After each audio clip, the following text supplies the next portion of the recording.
Good afternoon, everyone. Thank you for joining us for this special session as we round up 3 very active days at the Arab Forum for Sustainable Development. We just are coming out of the last SDG under review, SDG 13, during the forum, which is on climate change. It is a perfect fit to follow that with this special session that looks at climate resilient water solutions for communities hosting displaced people. And this is really part of a very important project funded by the Adaptation Fund and led by UN Habitat to address the water scarcity challenges facing, obviously we think about displaced communities and refugees, but also the communities that host these refugees and internally displaced persons, both in Lebanon and Jordan, but this is a challenge that faces many communities, as we know, across the region, where conflict, climate change, and water scarcity are exacerbating the ability for all of us and those communities, especially these most vulnerable communities, to achieve their sustainable development objectives. So I'm not going to take a lot of time. Let me introduce myself. I'm Carol Shushani Sherfain. I'm director of the Arab Center for Climate Change Policies here at ESCWA. We're very happy to be supporting UN Habitat and a host of partners actually on this Adaptation Fund project focused on resilience and host communities within the context of water scarcity. So without further ado, please let me introduce Tanya Christensen, head of the country program here in Lebanon of UN Habitat, who will address and review the challenges related to climate resilient water solutions in particularly crisis affected areas and how it relates to the project. And again, how this is so much a priority for action in the Arab region. Tanya. Thank you. Thanks a lot, Carol. And I know that we're coming to the end of the forum of a couple of days and you've been engaged in many sessions. So it's a bit hard to be one of the last sessions of those days. So thank you for turning up and hopefully we can have an engaging discussion. So really it's a pleasure to be with you here today in this special session. The title is up there. And I know that many of you here today are actually experts in this field. And I really hope that the session can provide an interactive platform for to shed light on how we can collectively continue to address water challenges in the region, which there are many, and especially for Arab cities and in the context of displacement, which is also something on the rise, even more on the rise today in the region, unfortunately, than ever. So kindly allow me a few minutes to set the scene, bringing into the discussion a few other dynamics facing the region that have really complex and interrelated impacts on the issue of water. So with regards to climate change, water scarcity and urbanization challenges in the Arab region, we all know that the Arab region is highly impacted by climate change, as is the world. And we also know that the Arab region is one of the world's most water scarce areas, with I think more than 14 of the top 25 water stressed countries located here, particularly in the Mashrek sub-region. So water scarcity affects 19 out of the 22 Arab countries, with 17 of those also grappling with desertification and degradation. So in terms of the use of water, the region utilizes water resources at an alarming rate of 80%. But this is huge. This far surpasses the global average of 7.5%. And over half of the 22 Arab countries rely heavily on groundwater, constituting over 80% of freshwater use in countries like Libya, Palestine, and Saudi Arabia. Needless to say, frequent droughts and groundwater overuse have greatly diminished both renewable and renewable water resources also in Lebanon, where we are today. So setting the scene a little bit more, the Arab region is also facing rapid urbanization, with nearly 60% of the population now living in cities, and this is expected to increase to 75% by 2050. And furthermore, more than 20 Arab cities have a population exceeding more than 1 million. This has huge impacts, or let's say huge ramifications for the use of water. Now, let me move a little bit to conflict in the Arab region. Rapid urbanization is also exacerbated by conflicts in the region. For example, the protracted Syrian refugee crisis, now in its 13th year and remaining one of the largest displacement crises globally. Approximately 6.5 of the 12 million plus Syrians displaced by the crisis are being hosted by neighboring countries such as Lebanon, Turkey, Jordan, Iraq, and Egypt. This sudden and protracted population increase has inevitably placed significant stress on existing infrastructure and services, including, of course, water, adding to the persistent pressure of the effects of climate change. So, as our cities expand, we must address the intricate relationship between urban growth, crises, displacement, the evolving climate, and what it means for water use and scarcity from a multi-sectoral and an area-based approach. Just a little bit of an overview of UN Habitat's work in the region when it comes to combining all of these complex intricacies and related to water. So like everyone, or like most agencies, we acknowledge water as a fundamental human right and we address these challenges of water scarcity through various initiatives. For example, we promote integrated urban water management approaches to ensure sustainable and efficient use of water resources. We incorporate water management considerations into urban planning and design. We improve access to safe drinking water and sanitation services in disadvantaged areas. And we also rehabilitate damaged water infrastructure, in post-conflict settings. And we implement water-sensitive climate change adaptation strategies and integrating nature-based solutions into water management practices. Sorry, that was a very long paragraph. So I will skip over the next parts, but I just wanted to finish off by narrowing it down to the context of Lebanon, where we will be discussing more in detail one of the projects that we're implementing called Resilient Water Solutions Against Climate Change in Jordan and Lebanon, and it's funded by the Adaptation Fund, like Carol mentioned. So in addition to promoting the use of an innovative climate change and gender-sensitive urban planning framework by local authorities, this will be the first time in Lebanon doing so, the project focuses on three main adaptation priorities in the water sector. This is rainwater harvesting, wastewater reuse, again, the first of its kind, the first time in Lebanon, and permaculture. My colleagues George here and Mohammed here will provide you with more details about the adaptive water solutions implemented through the project, and will also describe how the measures we're taking to ensure the sustainability of the interventions. So in closing, I know you're waiting, Carol.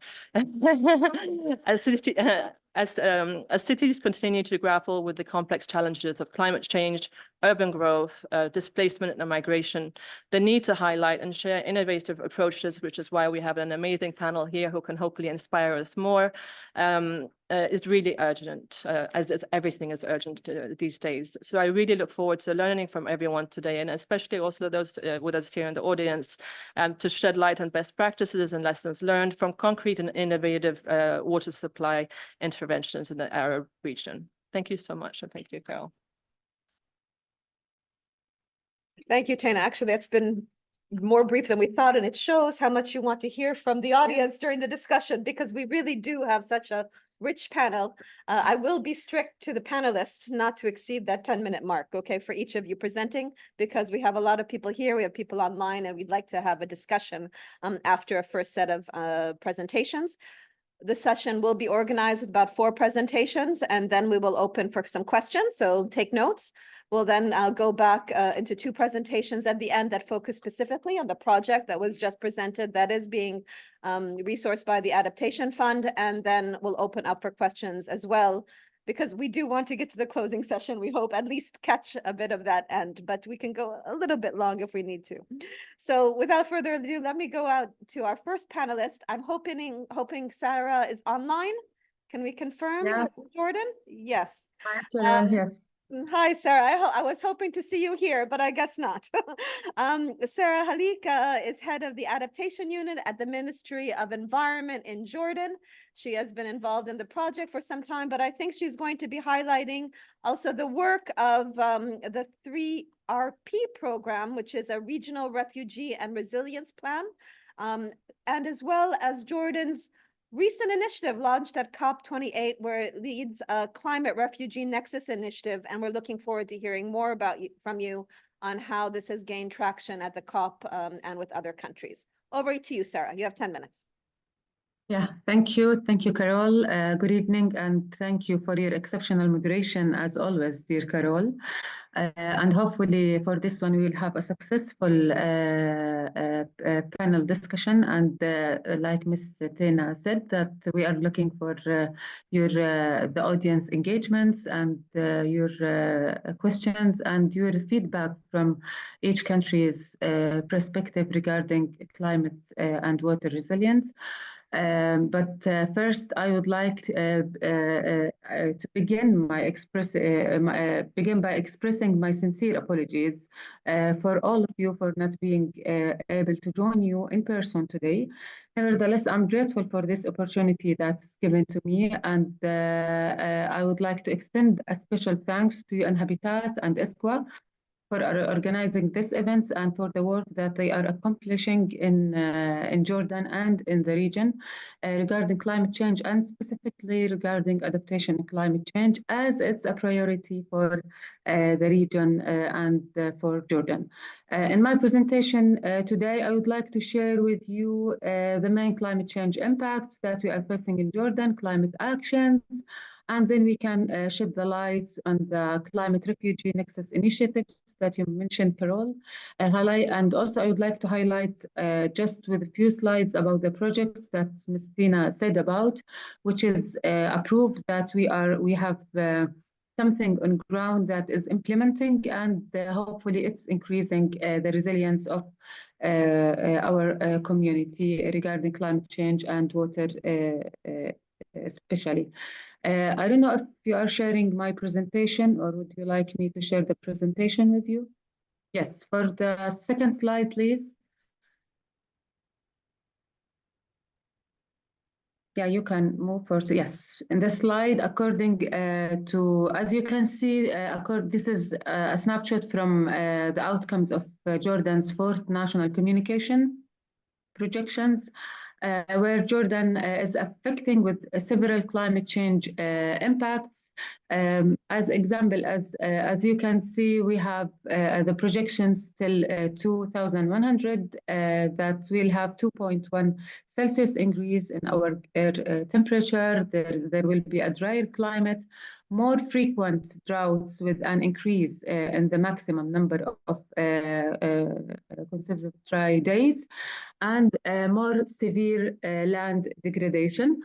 So Jordan is already among the more water scarce countries globally, and it's a risk of future water scarcity due to rising temperature and the reduced rainfall that we are facing now.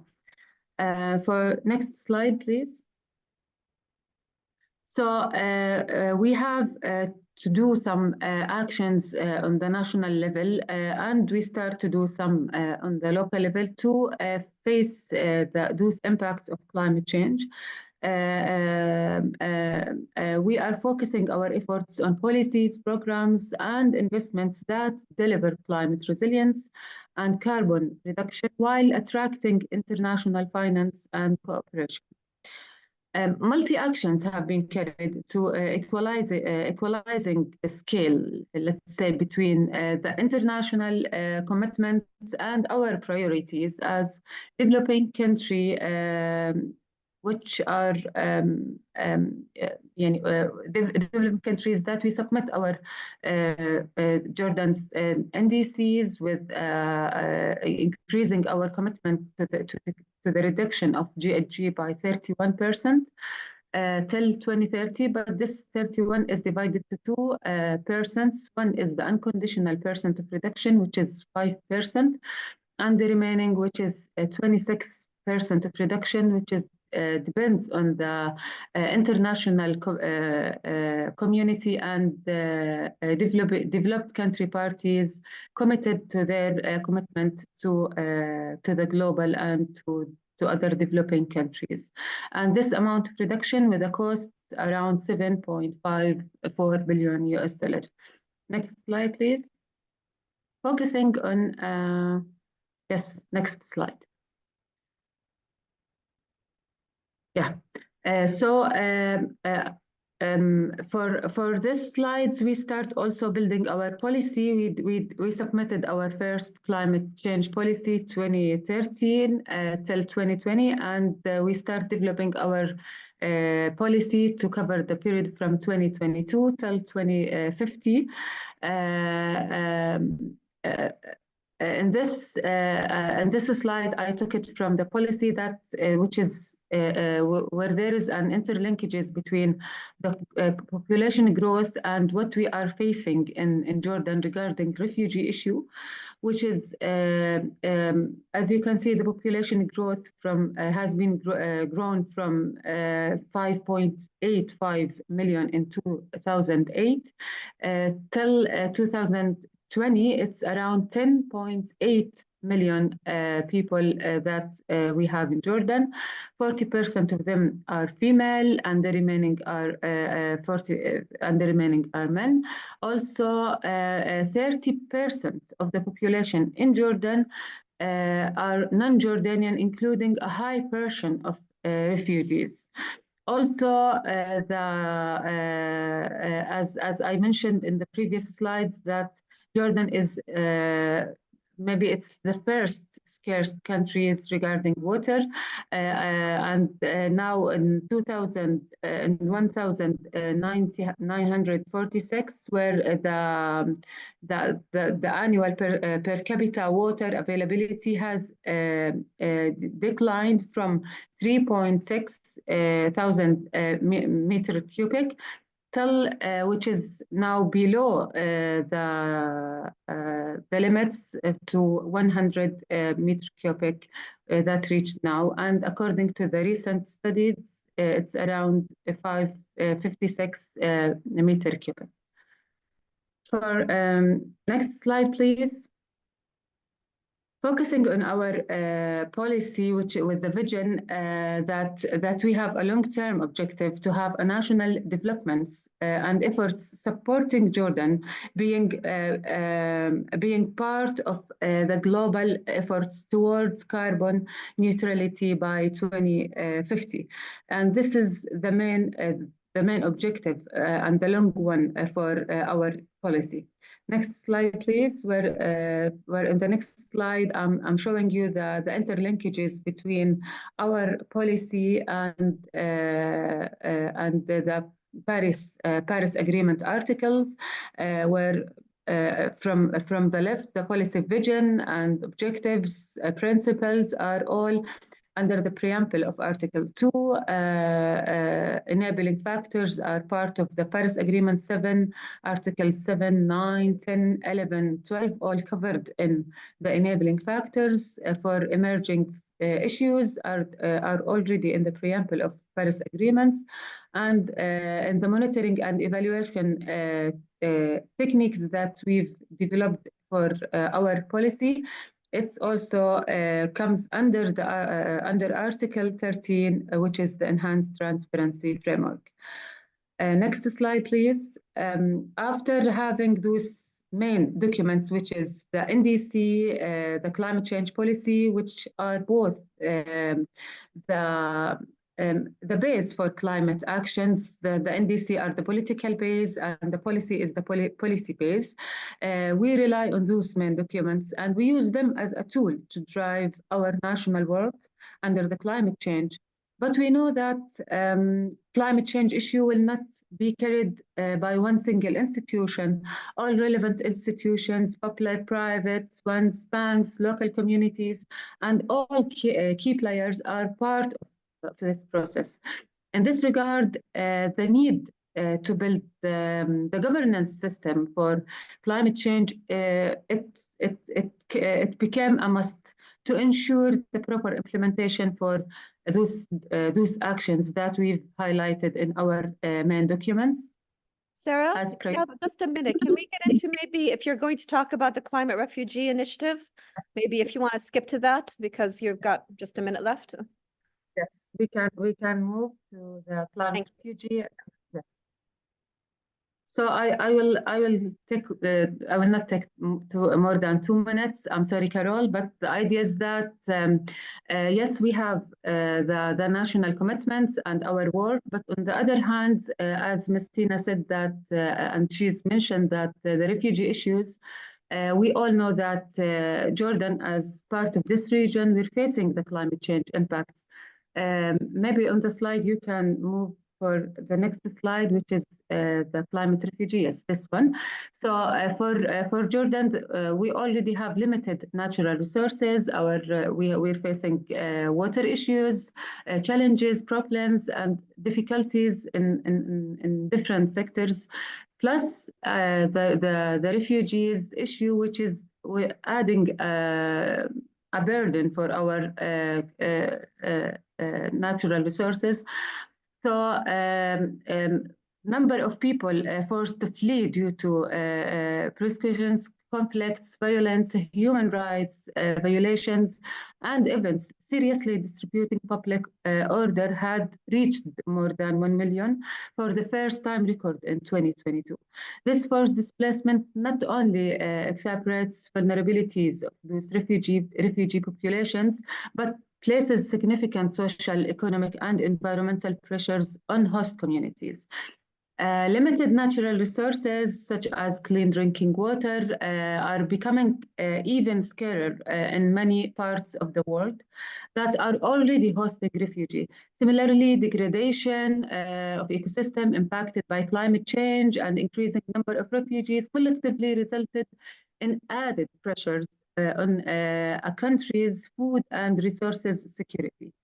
So this negatively impacts the resilience. Just last couple points. I'm sorry, because the interpreters will leave here at 5:15. So if you could just give your last key messages, please. Yeah. So the idea that comes for having this initiative, the Climate Refugee Nexus Initiative, which is launched by Jordan as a global initiative at COP27, sheds the lights on refugees hosting countries that disproportionately suffer from climate change impacts. This compounded impacts results in an increased pressure on natural resources, environment, and infrastructure, and negatively affected these countries' resilience and climate change adaptive capacities. The initiative, Carol and all ladies and gentlemen, draws attention of the international community to these impacts and calls for international organizations, investors, and climate funds to prioritize refugee hosting countries in climate hotspots in terms of creating and or increasing financial, technical, and capacity building resources. Thus, the initiative main aim, dear all, at enhancing opportunities for refugee hosting countries to receive climate finance. This would enable them to play more active role in global efforts towards low carbon. And as you can see in the slides, yes, the last point that I would like to mention that the major outcome to increase giving refugee hosting countries the opportunities in receiving finance. And the main idea that comes behind this initiative that Sarah, we really need to wrap it up. I'm going to just 10 seconds. I mean, it's like 15 minutes now. It's not only resilience, Carol, it's also the carbon emissions that moves with refugees that they are moving from one place to another place. So it's also as adaptation with mitigation co-benefits when we solve the refugee issues under the Refugee Climate Initiative. And I would like also just 2 seconds, Carol, that we succeeded in COP28 to include the initiative under one as the first solution for the climate relief declaration that's been announced by the COP28 presidency and the FCDO in cooperation with FCDO. And thank you. And I'm so sorry for Thank you so much, Sarah. No, it's very interesting, and we appreciate the insights of Jordan, which is a key partner on this project. It's just I want to make sure that we have time for everyone to speak. Thank you. Without further ado, I'm very honored to, we've heard about Jordan, and now Lebanon is a very key partner on this project. I'm pleased to introduce Dr. Salem Darwish, advisor to the Minister of Agriculture of Lebanon, who will share with us local efforts to promote innovations and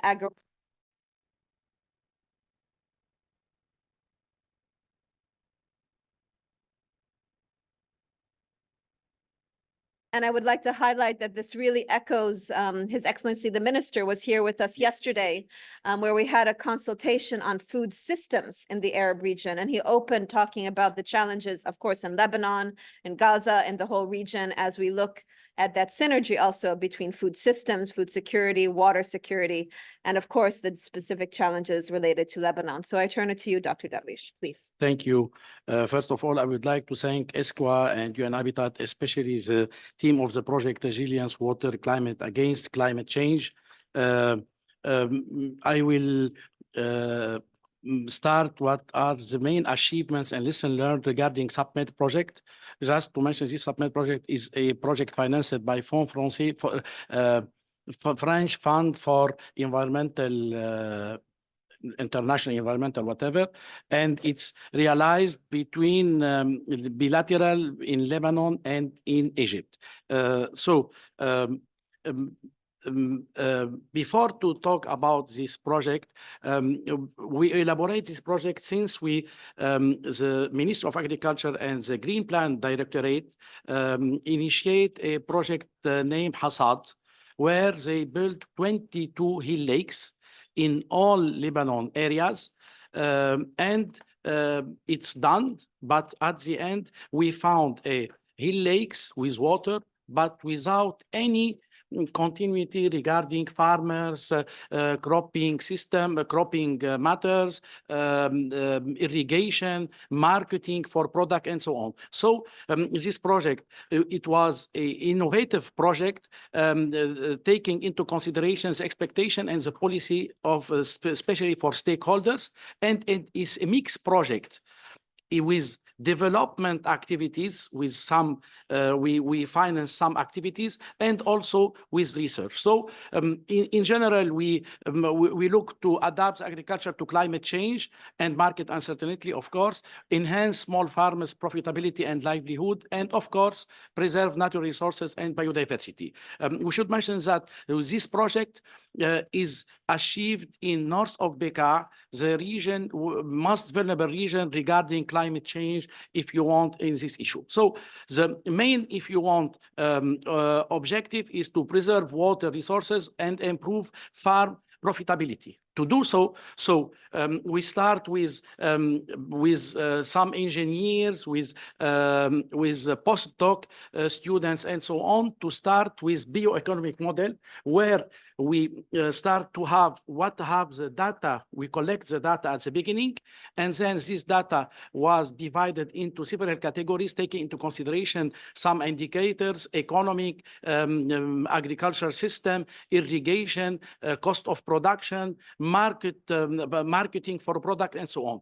And come later, the innovative adaptation strategy. So we have an idea later on that what we need in terms of infrastructure to do our activity, what are the capacity building needed by farmers to adopt agroecological, if you want, activity, and what are the main value chain that will be adapted for climate change. We are talking about north of Bekaa, so we'll see later. We took the olives, where it's very suitable for this region, because in north of Bekaa, especially Hermel, Kaa, Ras Baalbek, and so on, it's a semi-desertic region. We have low humidity, so in this area we don't have a lot of disease regarding olive and so on. So later on we capitalized what we have done and we share it, and it's contribute also to the national and regional climate strategy. And later on we identify all the levers and options, and we'll back again. So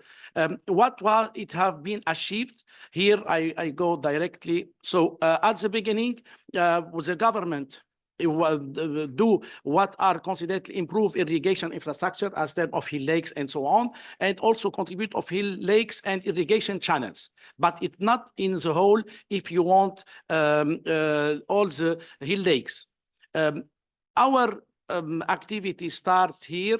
We co-build and select adaptation strategy, and it was a participatory approach. We didn't come and ask farmers what to do. We make an assessment, as I mentioned above and before, and we start to see what are the main strategies that should be done. And of course, when we talk about adaptation strategies, we need to know what are the needs of farmers, what are their capacity, which product, which value chain will be marketed or no. So we take into consideration different issue, and later on, regarding the diversification of production, improve governance, and also access to market, because it's very important. We'll give you an example later on. Regarding farmers and NGO, so we test and implement adaptation strategy with some cooperative, union of cooperatives, and with some farmers, and also we arrive to have a good agricultural practices farmer-based agreement that farmers, we see later on, will sign the agreement to continue working with agroecological activity. So, and we valorize and disseminate the results, and later on it will be a part, or it will be an answer, or will achieve a part for the national and regional strategy for Lebanon. So here, just to mention, more than 400 farmers were engaged and contracted. We creation a local community to sustain agroecological actions. Several local and national efforts to extend the experience we disseminated in different areas, and later on this year we are gonna make a market event for farmers also to explain what we have done. But we have fragile experience in need to be consolidated. What we have done here, for example, we provide for support for farmers, because as I mentioned, we have some activities that will target directly farmers, and the activity other for research. So we work with them with improved seeds plants. For example, we distribute olive seedlings, cherry seedlings in different area. We choose Nahli in Anti-Liban. And we have Budai and another hill lake in Mount Lebanon area. So we distribute also organic fertilizing to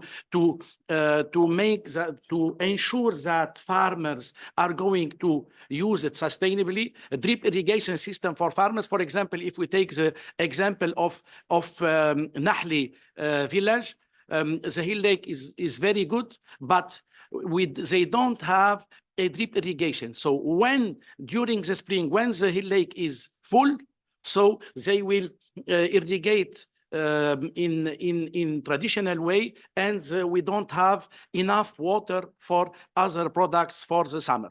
And of course, we have organic certification for farmers. We support farmers also by building capacity and also field visits. We ask the farmers engaged with this project to come and to see, for example, at Lari, in different area, what are agroecological, if you want, system that was achieved, and to see how it will work later on for them. Of course, here it's from Luxor, because the project is in Baalbek, Hermel, and Luxor in Egypt. Here, a farmer gap-based agreement elaborated and list of intervention identified by farmers. We have everything related, and the farmers will sign.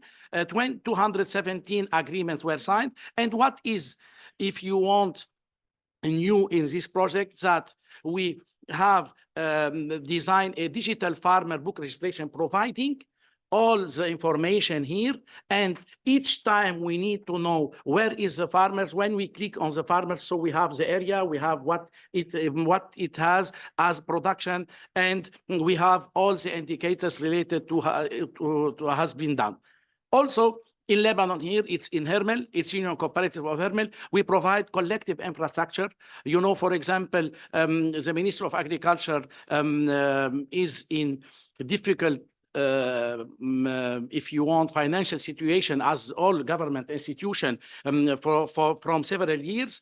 And before 2019, government of Syria give a grant to Lebanese government, especially Ministry of Agriculture, around 300,000 olive seedlings. So they stop it with war them, and we don't have. So in this project you have seen, it was inaugurated by His Excellency. We install a soft green cutting nursery for organic olive oil and solar heating. So this capacity of, you can see, it's around 180,000 seedlings per year. And we have selected with this project some farmers, if you want, area plots, and we take it as green seedlings, and we do it. And also to be more aware about agroecological, if you want, activities, we give them a compaction machine for the, if you want, the waste of the olive after, if you want, the manufacturing. So in this case, it will be used for heating during the winter. So what are the lessons learned? Of course, what we have faced, that we have absence of local references, both on agroecological agricultural practices, but also on their implementation, of course, cost of impact. Extension is more oriented on global advice. Agroecology needs to take diversity into account. In this area, for example, we have seen that farmers used to produce, for example, same seeds each year without any diversification. For example, in the hill lake of Hermel, mountains of Hermel, it's around 1,700 meters altitude. So we gave them haricot, bean Aisha Khanum. It can be used or marketed fresh. It can be marketed, if you want, dry, and in other way. We have significant gap between expectation of stakeholders and their involvement, time, and mobilized resource. It's in general a big dilemma between build with existing volunteer farms and open to the hope of convincing. Finally, even that works when favorable conditions are there, there is a collective sensitivity to the importance of changing, endemic poverty, and nothing to lose. So it's normal. NGOs are passionate volunteers to helping farmers. Public authorities are highly criticized and are obliged to not focus only supporting catch crops or exportation. A group of activities of agroecological, the whole change is gradually expand this circle via initiatives such as SubMed project and so on. And agronomic research plays an important role in reassuring and creating trust. Thank you very much. Thank you so much, Dr. Darwish, for sharing this experience. I was really struck that already there's stress and challenges and these multiple hill lakes in Lebanon, but the opportunity to collaborate with Luxor in Egypt, and receiving also assistance previously from Syria coming in, showing the cooperation and the learning across Arab states. And that's important because we share this common stress of water scarcity, arid lands, and there's learning that comes from local knowledge. It's not all being translated from north to south. There is millennia of information and knowledge grounded here that we can share and build on. And those insights that you were talking about, this area is less susceptible to disease for olives, and this, you don't get that in some global agricultural glossary. It's local knowledge that makes that move forward. So thank you for sharing that. Bringing that local knowledge and how action and how the Arab region and Arab states are collaborating, this really fits very well into the next speaker. We're delighted to have with us Mr. Anjam Mohammed Amin Sabir, who's with Mercy Corps and is WASH transition coordinator for Iraq, which also has a host of challenges when it deals with water scarcity, water security as well, and the agricultural sector, from surface groundwater and making sure that the needs of the public and displaced communities are handled under a changing climate. So please, we'd love to hear your insights about Iraq. Thank Do you have a very much. presentation? Yes. Yes, and you have the clicker. Very good. Thank you. Mhm. Okay, thank you very much. And it's a pleasure to be here. My part is not allowed about talking about fancy projects. It's about least interesting topic, which is coordination, but it's really important. So first, I would like to introduce you into the background on exactly where we are now and how we have been here in the past couple of years. So in 2022, the humanitarian coordinator and the humanitarian country team have decided to deactivate all of the clusters, including WASH clusters. And these were based on three major reasons. First, the caseload of internally displaced people or the humanitarian assistance in Iraq has been declined very much from 11 million people to 2.5 million people back in 2022. And then the other reason was that the government of Iraq itself has the capacity, both human and financial, to support those people who are still in need. And finally, the situation and the context in Iraq has changed or shifted from humanitarian to a more development-oriented approach, which is true. But we are still struggling with getting funds, development funds. So all of the clusters, including WASH cluster, were asked to coordinate with the relevant ministries in both federal Iraq and Kurdistan region to make sure that both coordination and also as well as service provision are being handed over to the government, making sure that no IDPs are left behind, whether they are living in the camps or outside of the camps. So at the federal Iraq, with the Ministry of Construction and Housing, Public Municipalities, and then in KRG with the Ministries of Municipalities and Tourism, we have established two groups, which are named WASH Working Group, and these are the sector coordination groups that would make sure that there are coordination in WASH sector for all of the future emergencies and long-term approaches as well. So that gets me to the part of the objectives of the sector coordination, which is quite relevant to the to this AFSD forum. It's the first one is the climate-related emergency preparedness. So the idea is for this group, there was a cluster before which was taking care of all of the humanitarian assistance, the emergency that was happening in the country.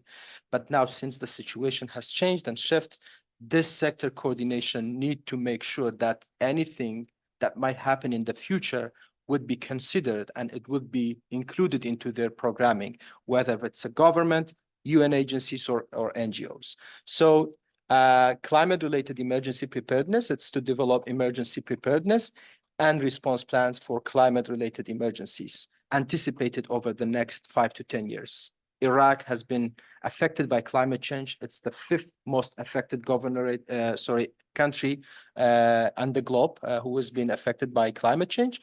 And it has been affected by drought, water scarcity, and also as well as flooding, etc. And then implement those response plans in coordination with UN agencies and also NGOs. Environmental impact considerations, ensuring that still there are humanitarian assistance. Once those assistance are given to the population, they are taken into consideration the environmental impacts.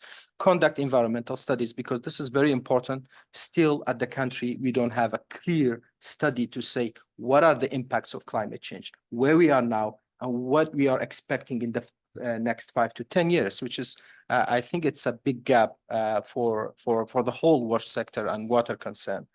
Capacity building, doing the capacity building for the WASH working group members and making sure that all of the members will focus on the sector coordination. What are the achievements so far? So this WASH working group is a temporary setup. We are there to help them and support them, and it will eventually end up into a more formal coordination group, which should be led by the government as well. Both Mercy Corps and UNICEF hold a co-chair position for the WASH working group. So once we have deactivated the cluster, we knew that there will be a lot of gaps. We need to transform the informations in institutional knowledges to the members of the group and make sure that they have enough capacity to coordinate between all of the partners, including government. And we have done a very interesting capacity building training so far in collaboration with the Global WASH Cluster and UNICEF Iraq, which is about emergency preparedness and coordination of humanitarian development and peace nexus. The nexus, we hear a lot about them. It's a very important topic, but still in reality, we have gaps. There's a lot of gaps between coordination, lack of coordination between humanitarian development and peace. We are in a position now in Iraq where we don't have enough humanitarian funds. It's still with the government, but also we are missing the development funding. The development donors have not stepped in yet. So I would say that for all of the other clusters in other countries, they might transition in a way or another in the next couple of years or in the next future. Nexus is very important. Making sure that we incorporate that coordination into the programming is really helpful. And the WASH working group is taking the lead in implementing water safety plan. It's a very interesting project led by UNICEF. It's monitoring basically the quality and quantity of water at various levels, at the distribution, source, and consumption level, to make sure that we monitor the water in a proper way. And then the WASH working group has successfully transitioned all of the IDP camps from humanitarian assistance or from humanitarian community to government, and now the IDP camps have been connected to the infrastructure that same as of the host communities. The very last important note is that there is also rumors now that all of the 26 camps in Iraq will be closed very soon, and those IDPs will be transition or be transferred to their area of origin, which is a great news. And I think that the government has capacity and plans to make sure that those camps, when they close, there are appropriate supports given to the IDPs. And that's it from my side. Thank you very much.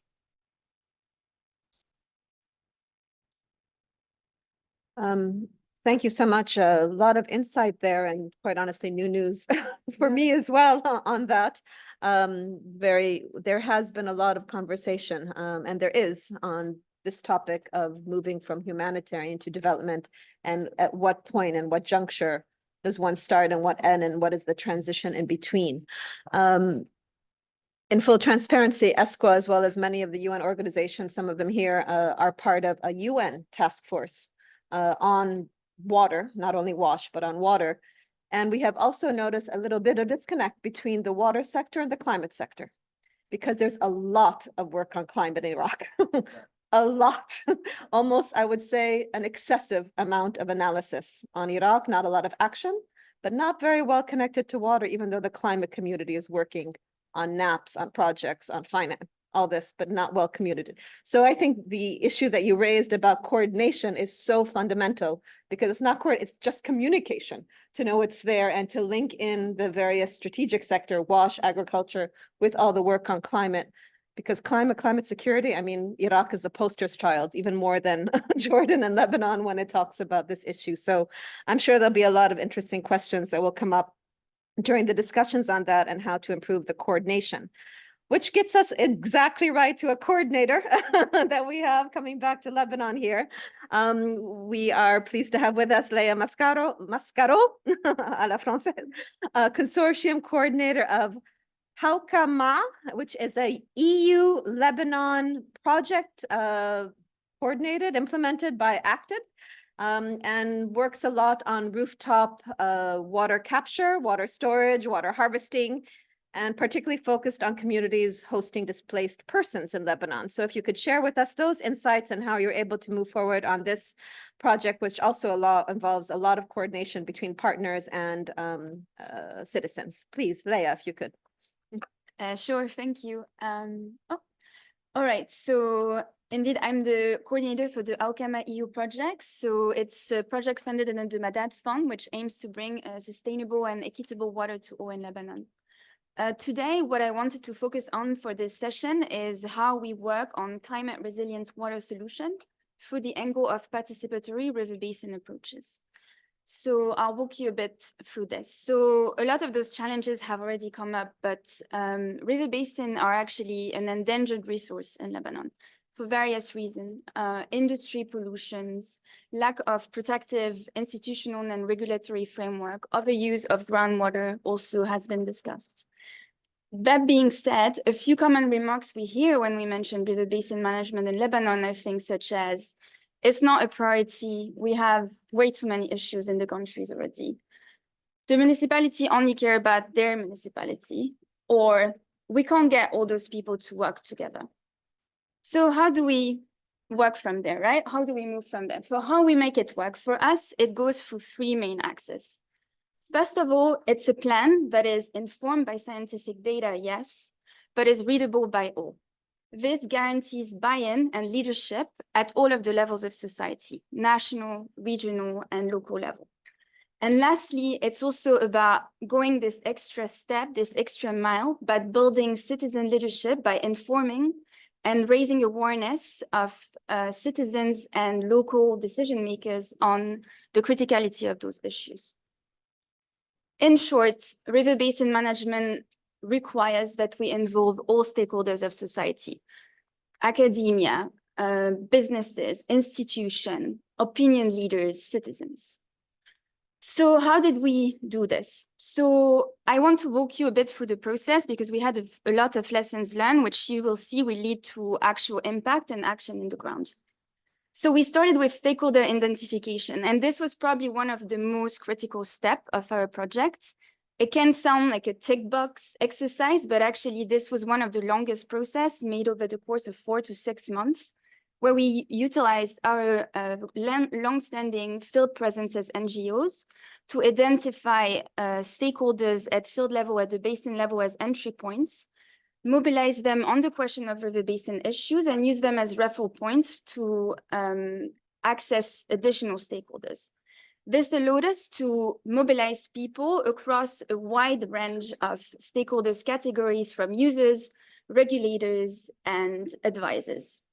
So once we knew who were the stakeholders, we wanted to understand how they interact with each other because Lebanon struggles with sometimes divided political systems and issues in terms of cooperation, even at the basin level, between municipalities, between people, depending on, different factors.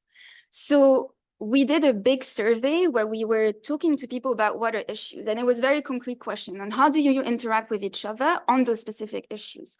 What is the frequency to which you talk on those issues? What is the nature of those interactions? Is it more formal, informal when it comes to information sharing, decision-making, consultations? In parallel, we also worked on the scientific reports. I'm mentioning it here. I will not go into the details of how we are building those models, but because they are important in the engagement. So that led us to the next step. Now we had the baseline reports, which means the issues at the basin from the scientific data. We knew who was who, and we knew how they interacted with each other. So we brought them all together at the table to discuss what were the issues at hand, what were possible solutions, but also out of all of those issues, what were their priority issues? Because what we know is river basin management is not new as a technical concept to Lebanon, but often it doesn't take, right, in terms of how we want to implement it. So we thought we need to really have these voices represented from the beginning. After those consultations, we finalized the water balance models, so the reports, and the program of measures, which included all of those measures and priority actions that can be taken with the prioritization of the local actors. All of this were presented in the final workshops, where again, we brought all those people to the table to discuss the measures, see how they interacted with them, but we also used the forums to create a platform for engagement. So what you see on this video is a fair, where we brought regional entrepreneurs that were offering innovative solutions on wastewater treatment, irrigation techniques, rainwater harvesting, to discuss directly with the NGOs, with the CSOs, with the municipalities on how they can implement those solutions in their localities and in their basins.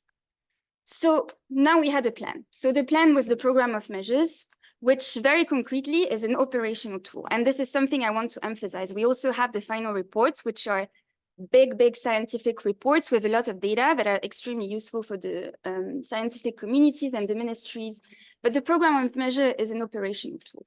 It includes activities description. Concretely, what activities can we put in place to address those issues? It has timeline, has a cost breakdown. It has a constraints as well and targets. So this is in-hand tool that you can take. Go speak to your donors if you're an NGO. Start thinking about how you can engage your citizens if you're municipalities. If you're CSOs as well, build from there. So yes, so from this program of measures, then we ourselves wanted to work on them, right? So this is the few case studies I will present in the time I have left. So the first example and case study that we were able to do, so we work on rainwater harvesting in the Akkar region of Lebanon, around the Al Aswan basins. We actually focused on farmers and schools for installing those rainwater harvesting systems. Those were a very big success. We did post-installation assessments with the farmers.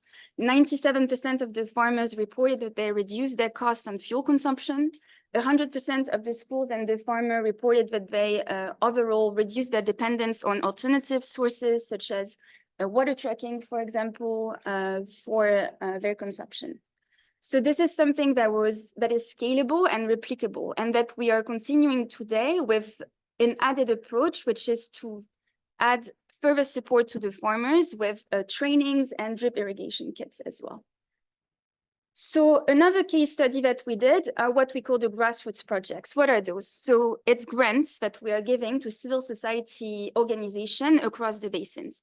So those have been with us from all the way, from the consultation workshop. And we trained them on project management. We listened to their ideas, and all of this gave birth, if you want, to 11 projects. Those projects cover solutions such as ecotourism, drip irrigation, rainwater harvesting, solarization, awareness campaign on water use and conservation for the people. Those projects are now ongoing, so we are looking forward to see the impact it will have on the basin, but they are all offering solutions that are aligned with those measures again, and consider those climate resilience water solutions. And lastly, the last case study that I wanted to emphasize that also came from this program of measure is citizen leadership. So on this video you see here, those are water efficient fixtures that we distributed to households across Lebanon. The idea of those water efficient fixtures was to promote behavior change at the household level. And then it was coupled with interactive learning. So we organized wide range awareness sessions with participation from the communities, from the local decision makers on climate change, on water use and conservation again. So we had a huge success as well on this component. We did also post-intervention assessments where the result ranged from 80 to 88% of the people reporting that their water storage capacity was longer because of the water efficient fixtures, that they needed to get less water trucking, that they were in general able to better consume and have more water efficient practices at home. And then the last thing that we did to foster citizen leadership is that we gave research grants to future water leaders to research key water issues in Lebanon. And this way was also to plant the seed of the future leaders and what will come next. So these are some case studies to showcase how we were actually able to implement those measures. And I will finish with this because I think this is the message, if there is one that I want you to remember, is when we talk about river basin management, it's not just an idea, it's an action. And it's actually a plan that we can start implementing from now at the grassroots level, at the local level, while we're still working on national frameworks and other initiatives. So if you have any questions, I'm very happy to share more, and thank you. Thank you. Thank you, Leah. Very exciting stuff by really getting down to the local, not even local, the individual level. I mean, the bricks or in the toilets. I mean, that is really getting every person engaged. And of course, looking at the basin level, not only on the resource side, but on the servicing side to help the public. I'm going to open the floor for 10 minutes, up to 10 minutes for questions, because we had a lot of interesting ideas here before we delve into the project itself that Habitat is leading with all the partners that you see on the screen. Are there any questions for the panelists or any comments that anyone would like to share? Please. And if you could introduce yourself, please. Nora Faisal, lecturer of water security, Lebanese American University. In fact, the topic is climate resilient water solutions. And the question is to Dr. Darwish, Minister of Agriculture. In fact, you mentioned something about the digital farmer book, which collecting the data about all the farmers, about their cultivations. This digital form didn't include any question related to water used in their farming. So including such questions, which could take one or two more questions in this form or questionnaire, can help in mapping the water, tracking the blue water in the agricultural sector. We have a huge data gap. And we as researchers need more data about the usage or the consumption of water in the agricultural sector. So, and it was prepared with the FAO. So why you didn't mention or included any question about the water used within the farmer in these farms, mapping the usage with the location, with the type of cultivation and the destination of these crops can help a lot in research related to water and resilient policy for concerning climate change. Thank you for your question. Okay.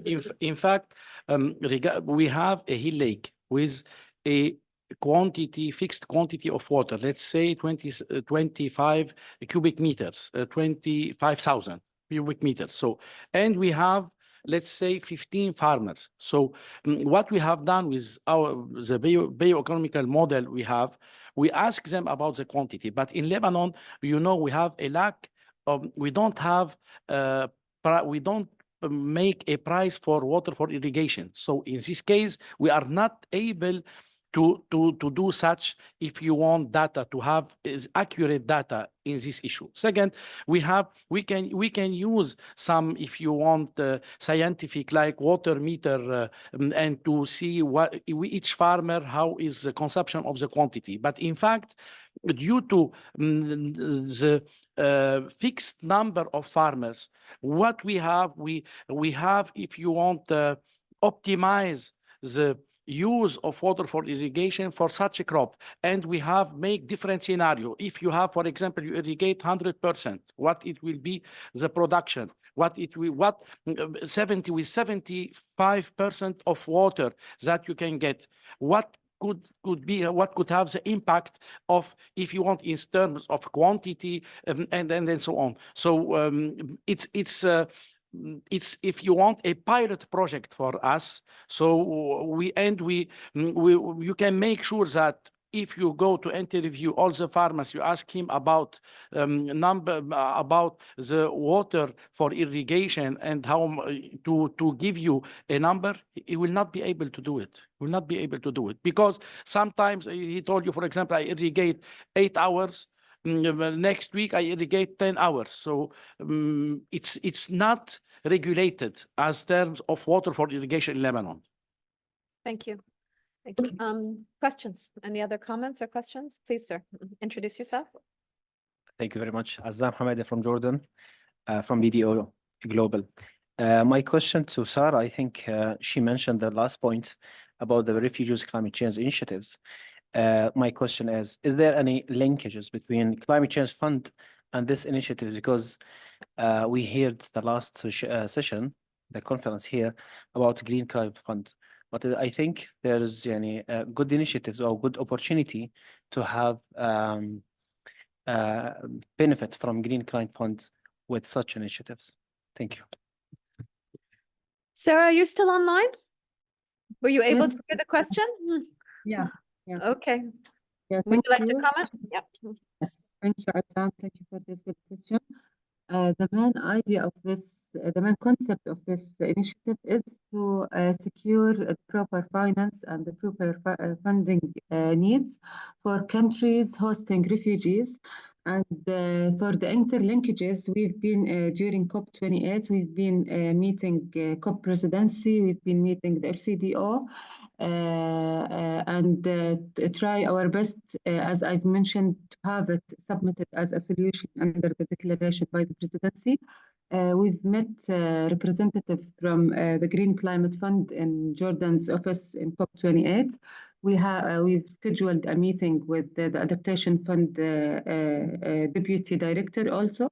And in both meetings and other meetings like Abu Dhabi banks, also with private sector representative, we've mentioned the initiatives, we've mentioned the priority needs for Jordan and for country around in the region.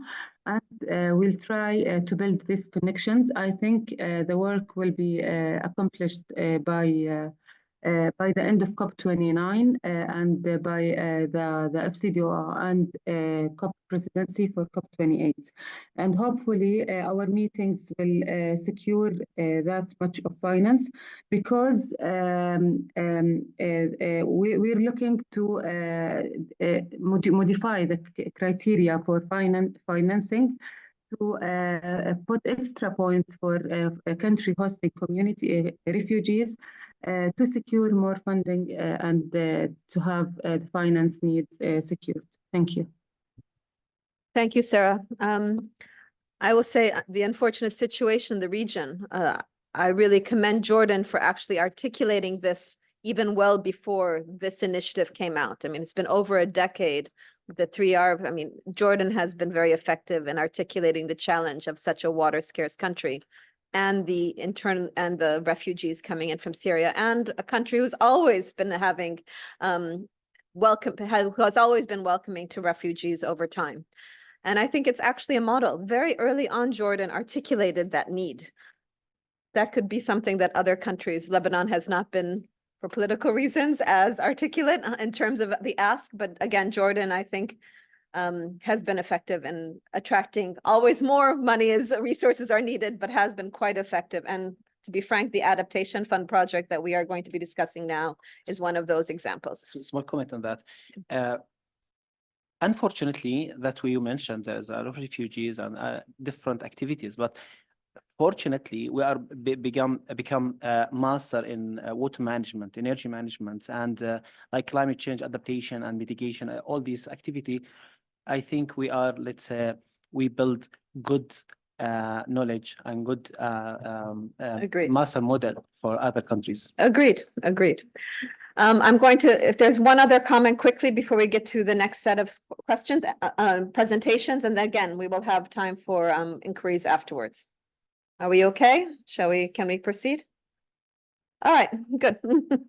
I'm very pleased to then proceed to the next part of this session, which will be focusing actually on the project on increasing resilience to climate-induced water challenges in Jordan and Lebanon. We'll start with Lebanon with Jordan Saadi, who is the WASH and environmental engineer at UN Habitat here at the country office, with Taina and the team here contributing to the implementation of the project, again, with the noted partners in Lebanon. So why don't you share with us, I think your focus will be on the renewable energy and the water supply and tariffs component of the project. Please, over to you, Josh. Thank you. But how can I go to my presentation? Just click? Okay. Sorry. Okay. So in this session, I will focus on the sustainability of water supply projects, but more focusing on the wastewater reuse activity that we have in Lebanon under the Adaptation Fund project. A very quick summary of the project. So the project is increasing the resilience of both displaced people and host communities to climate change related water challenges in Jordan and Lebanon. So it's a regional project being implemented in 2 countries. The project duration is 4 years. The donor is the Adaptation Fund. UN Habitat is the implementing entity, partnering with UNICEF, ESCWA, and a private consulting firm in Lebanon. And the project budget, the total budget is 14 million for both countries, and the target areas in Lebanon is Zahle and Jordan are Irbid and Mafraq. Quickly, I would show the four main components of the project. Component one is to develop a territorial master plan and urban municipal plans for the target area in Lebanon. Components 2 and 3 are interrelated. So component 2 is the soft component, including planning, designing, awareness raising, workshops and trainings for the concrete interventions in component 3, including rainwater harvesting systems implementation, wastewater reuse activity, and permaculture. Component 4 lies under knowledge management, and it is related to data acquisition and knowledge sharing through an online platform.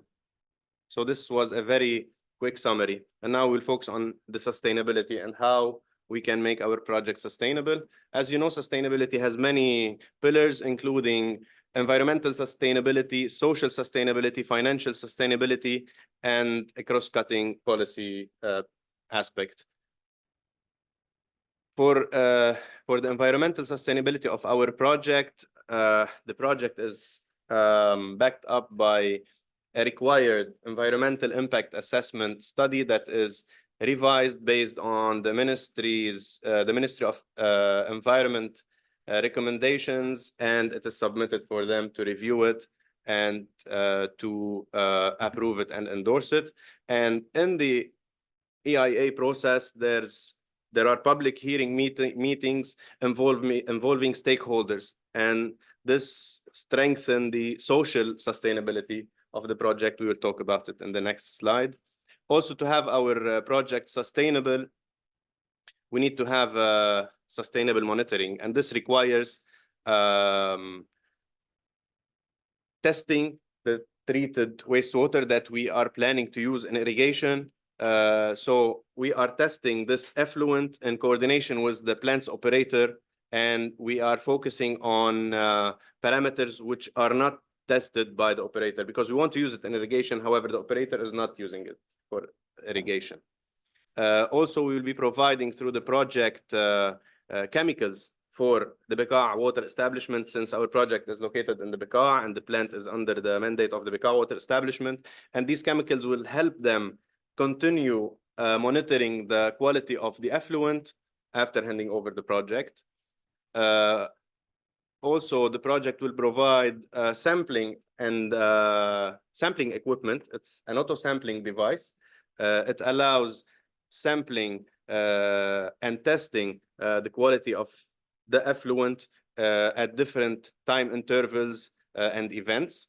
And of course, one recommendation would be cleaning the irrigation channels, because we will be providing this treated wastewater to farmers through irrigation channels located between the agricultural plots. And not to forget that providing water for irrigation will lead to the decrease in extracting underground water, which plays a significant role in reaching a sustainable environment.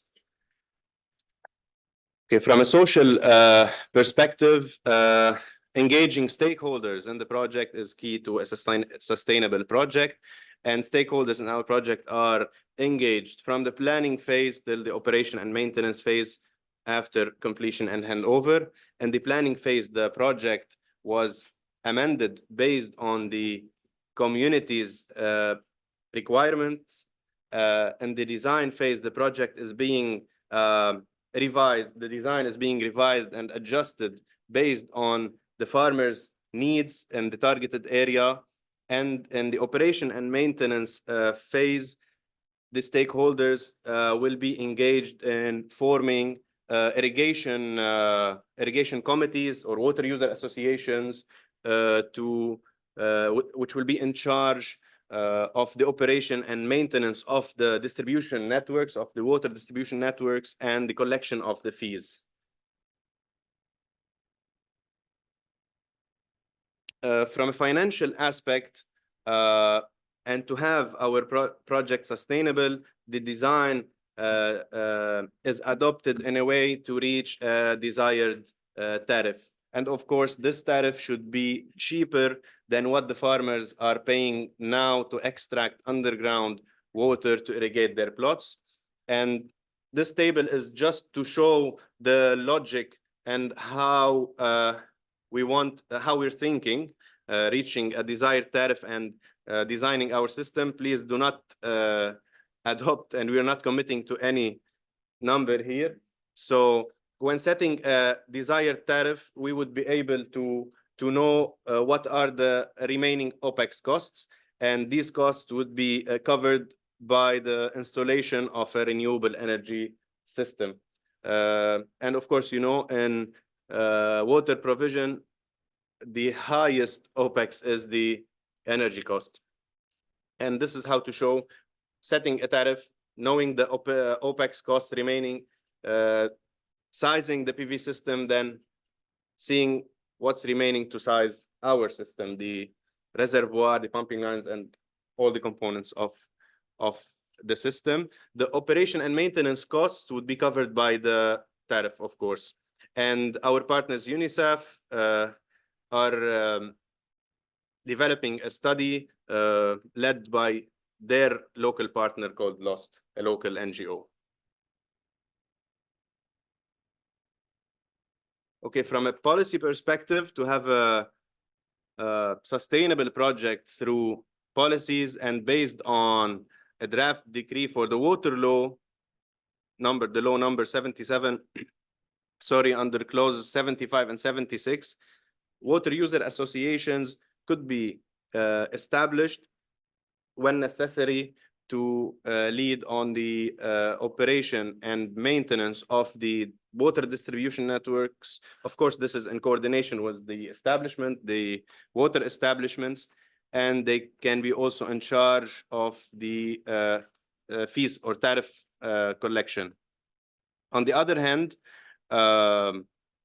what we can recommend through policies to have sustainable intervention, we can, through the EIA studies, recommend to compel the use of renewable energy systems so that the OPEX would decrease and, of course, the tariffs would decrease. So maybe this might be an option for the local authorities to always recommend the use of renewable energy systems in such projects. And also this could be reinforced by the latest distributed renewable energy law that was ratified in December 2023. And this is how we look forward to have a sustainable project. Thank you. Excellent, very clear presentation, and got that? We don't want to fall in the middle of the review here. For explaining what is the approach being taken here in Lebanon on the project. Let's go to Jordan so that we see, and then we'll invite some questions for clarification. So I'm pleased to invite Mohammed Amara, WASH, an environmental engineer at UN Habitat Jordan, working with Jawad, I believe, over there on this project, to talk about the treated wastewater and use in the agricultural sector in Jordan, which already has a very long-standing history and experience using treated wastewater for agricultural purposes. It's one of the largest producers and users of treated wastewater for agriculture in the region, and how that is being used not only for groundwater, but also bringing together gray water systems in public infrastructure. So Mohammed, looking forward to your insights from Jordan on the project. Thank you, Carol. And I would like to thank my colleague George Saadi to provide, let's say, the brief of the Adaptation Fund project. So you will save my time. Okay.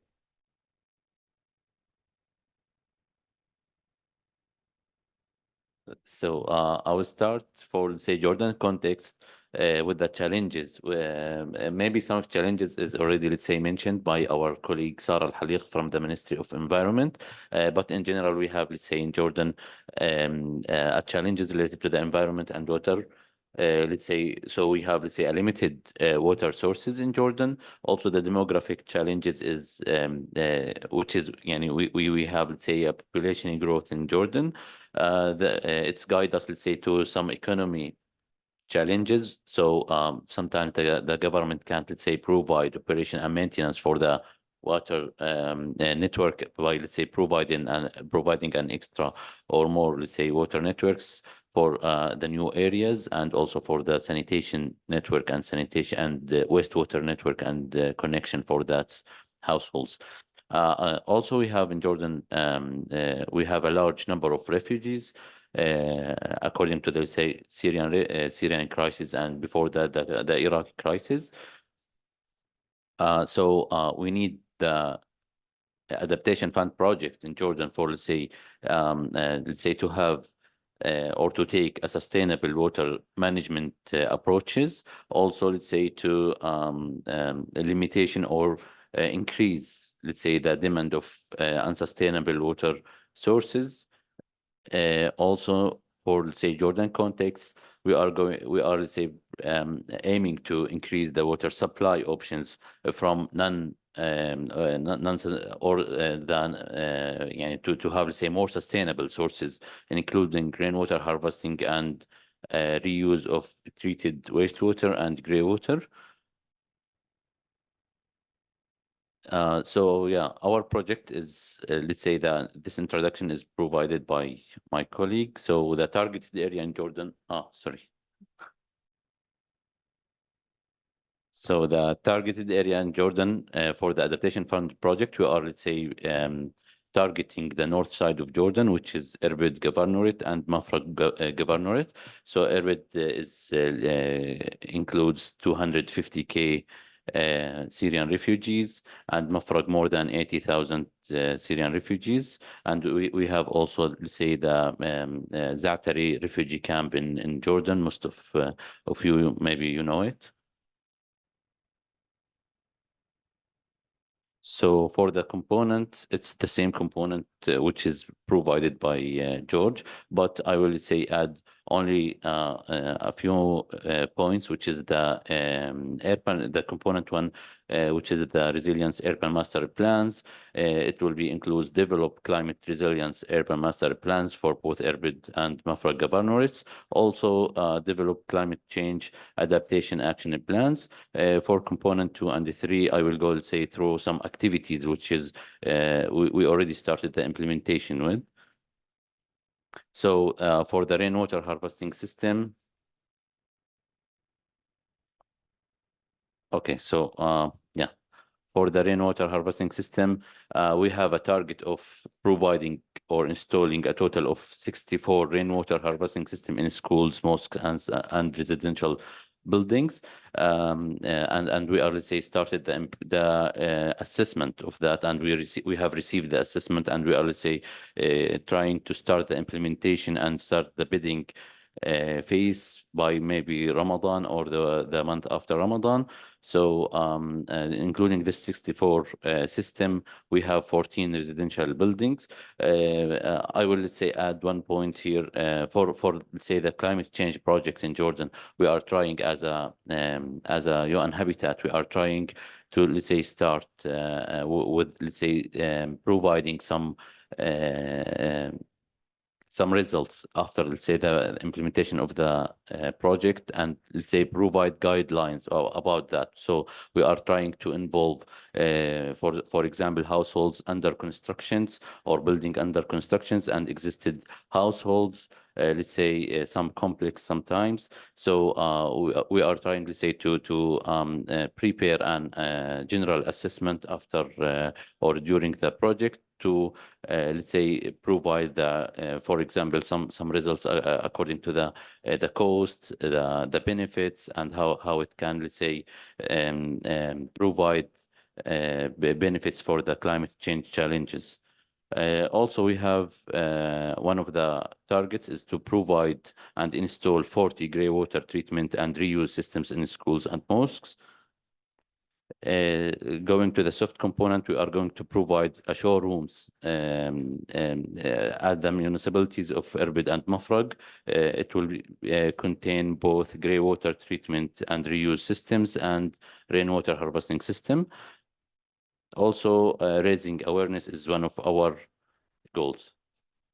So this is photos of the ongoing progress of the grey water treatment system. So if you see on the first photo on the left side, which includes the orange pipes. So we are collecting the grey water by the orange pipes to the system. And on the right, let's say photo, you can see the purple pipes. Then in the end, we will say pump the treated grey water to the flushing tanks, as you see. Also, this is some wash facilities in the schools, which is, let's say, which we already, let's say, started the implementation, and we installed, let's say, the three-phase grey water treatment technology. This technology is called MBR technology, and let's say it aims to remove the dissolved solid, chloride, sodium, and coliforms from the water to ensure that this treated water is safe for toilet flushing.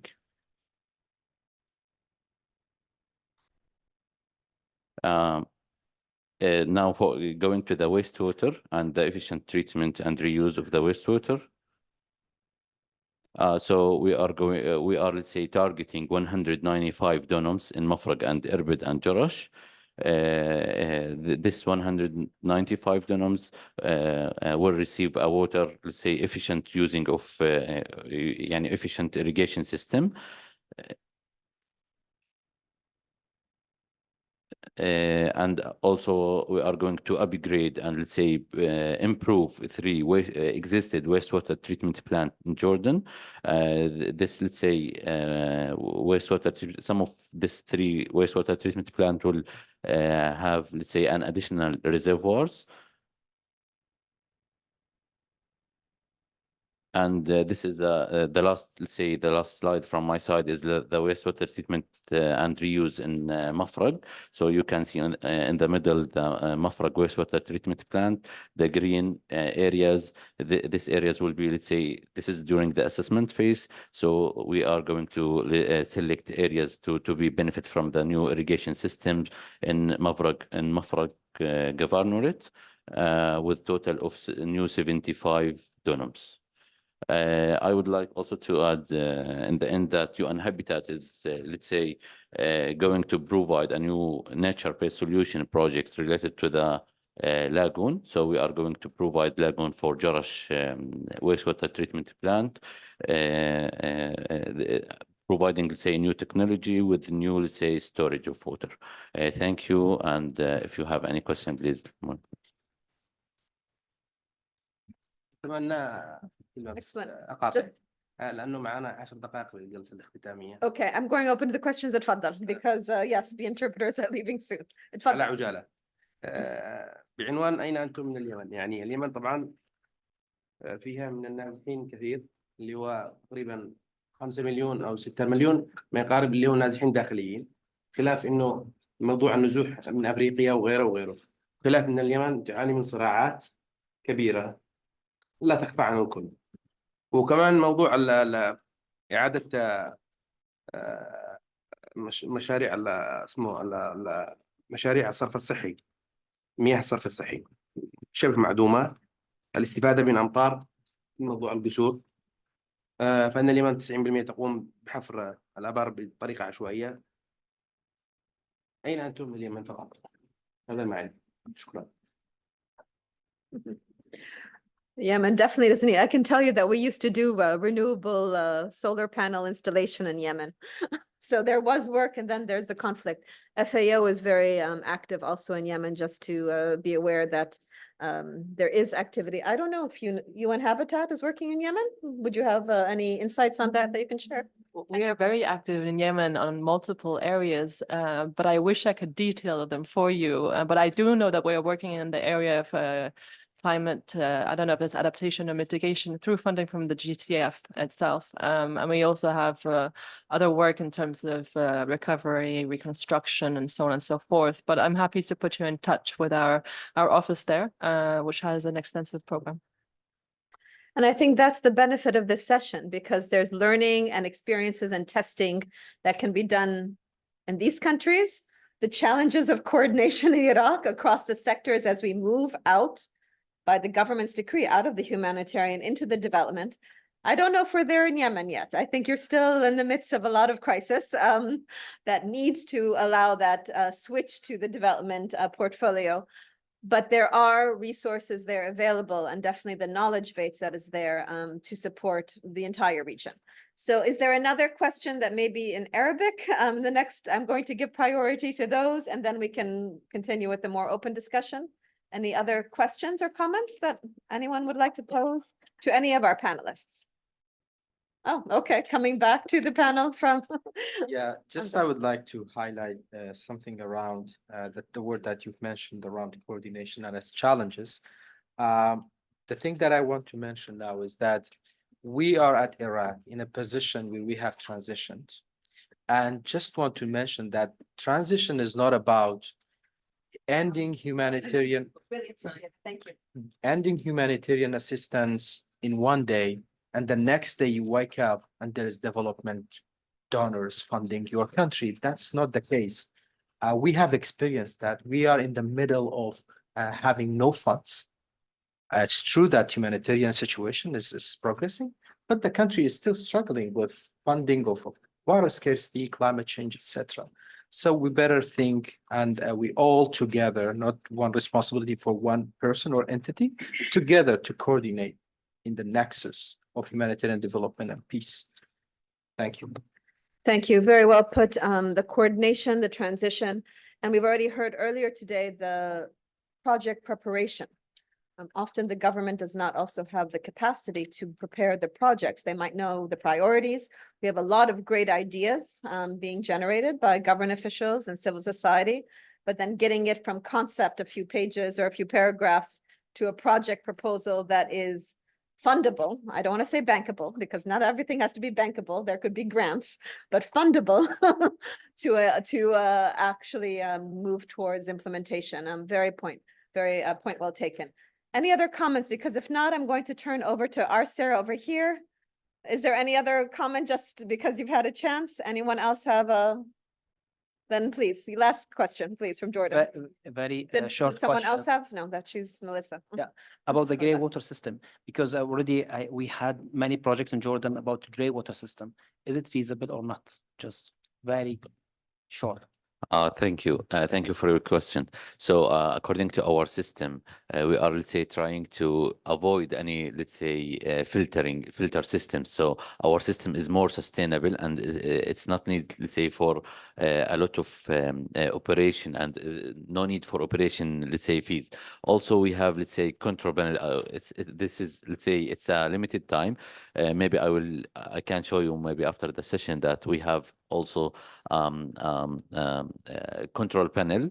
It will be, let's say, installed on the system. It can, let's say, read the let's say the number and everything, and make sure that all treatment phases as per the recommendation and as per the standards. So we are trying, let's say, to avoid any, let's say, extra operation fees in the future, and to be more sustainable. Yeah, thank you. And what I loved in your presentation was the red pipes coming out and the blue coming in. Use it as an educational program. I think that was a school. It looked like one of the schools. So it's also the idea of sharing in situ to students, showing how to recycle, because it is a closed loop. A lot of talk about circular economy. This is the closed loop that students will be able to see and be able to hopefully monitor themselves. Maybe you can put that into the educational program. Kaya, Nazim? All right, I'm going to turn over to Sarah for 2 minutes, not more than 2 minutes, just high key messages so we can wrap up because the closing session starts in a minute. Okay, Please. sure. I'll be very brief. Let me introduce you. Sarah Hess has been coordinating the project on the ESCWA side and supporting UN Habitat on these activities. She's a Associate Economic Affairs Officer with us under the Arab Center for Climate Change Policies. Thanks, Carol. I'll be very brief. Just one key challenge that came across and two of the solutions that were highlighted, I think. So first of all, I think it's pretty clear from the presentations that the region faces a lot of unique challenges with respect to climate change, conflict, and displacement. And particularly in some cases, there's also a limited fiscal space to be able to address these challenges. So I wanted to go back to something that Anjum highlighted in particular, which is how we're able to communicate those challenges and be able to attract the resources, funding, human resources to be able to address these challenges is really important. And I liked his example of transitioning from the humanitarian to development context, but I think there's other angles to that too in the different cases.